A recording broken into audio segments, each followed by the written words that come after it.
दिल्ली भाजपा अध्यक्ष वीरेंद्र सचदेवा ने अरविंद केजरीवाल की प्रेस वार्ता को सिर्फ एक छलावा बताया है। कहा है कि 50,000 के मुचलके पर छूटे अरविंद केजरीवाल एक बार फिर से झूठ की खेती शुरू कर दी है। पार्टी के चुनाव प्रचार के लिए जेल से बाहर आए अरविंद केजरीवाल न तो दिल्ली सचिवालय में जा सकते हैं और न ही किसी फाइल पर साइन कर सकते हैं। वहीं वीरेंद्र सचदेवा ने कहा है कि अरविंद केजरीवाल 50 दिन तक जेल के अंदर रह कर आए हैं और उनके चेहरे पर साफ दिखाई दे रहा है कि उन्होंने भ्रष्टाचार किया है। अंतरिम जमानत उन्हें सिर्फ प्रचार के लिए मिली है। आखिर 1 जून के बाद अरविंद केजरीवाल कौन सा जश्न मनाएंगे? 50,000 के मुचलके पर छूटे अरविंद केजरीवाल और बाहर आते ही शुरू की झूठ की खेती। जितना शोर ये मचा रहे अरविंद केजरीवाल, मैं बताता हूँ तुम्हारी हैसियत क्या है। जाओ जरा दिल्ली सचिवालय के अंदर घुस के दिखाओ। मुख्यमंत्री हो ना, जाओ जरा घुस के दिखाओ दिल्ली सचिवालय में। किसी एक फाइल पर साइन करके दिखाओ। मुख्यमंत्री हो ना, फाइल साइन करके दिखाओ। एक अपराधी को जो अपराध बोध होना चाहिए वो आपके चेहरे पे दिखाई देता है। आपको पता है कि आपने चोरी किया, भ्रष्टाचार किया है, इसीलिए 50 दिन अंदर थे और अग्रिम जमानत मिली है प्रचार के लिए। 2 तारीख को क्या, तब कौन सा जश्न मनेगा? जिस तरह की भाषा आप बोल रहे हैं कि आपकी सोच को भी खत्म, क्या सोच है आपकी? दिल्ली को सबसे प्रदूषित राजधानी आपकी सोच ने बनाया। दिल्ली के सरकारी अस्पतालों में नकली दवाई आपकी सोच ने दी। दिल्ली के मोहल्ला क्लिनिक में घोटाला आपकी सोच ने किया। शिक्षा के नाम पर पैसे कमाना आपकी सोच ने किया। जिस स्वास्थ्य क्रांति का आप बात करते उसमें घोटालेबाजी आपकी सोच ने की।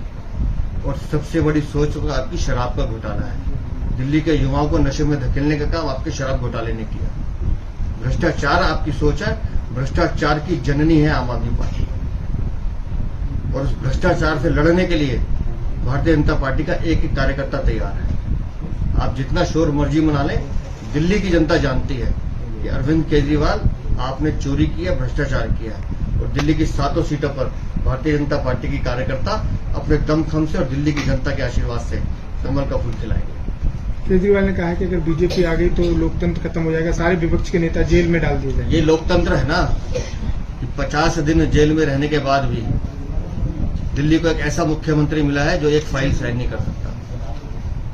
ये भी तो लोकतंत्र है। सर, मुख्यमंत्री केजरीवाल ने ये भी कहा साहब ने कि अगले साल पीएम रिटायर हो रहे हैं तो कौन प्रधानमंत्री? अपने बारे में निर्णय करो। बीजेपी की कितनी सीटें आएंगी हम जानते हैं। हमने निर्णय लिया है कि हम जनता के साथ मिलकर 400 पार लाएंगे। अपना लेखा जोखा बताओ ना कि दिल्ली में 4 सीटों पर तुम्हारा सुपड़ा साफ है और 3 अगर कांग्रेस के साथ जोड़ते तो 7 के सुपड़ा साफ है। 0 तुम्हारा रिकॉर्ड है।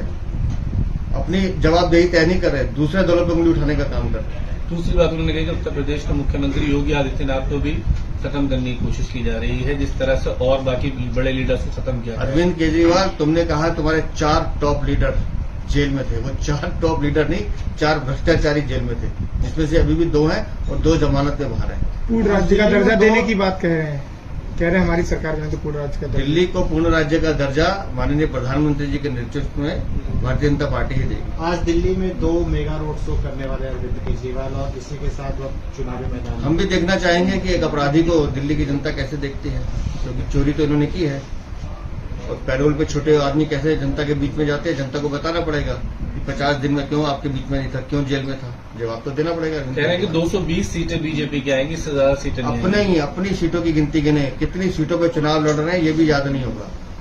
गिनती की होंगी 5, 7, 10, 15।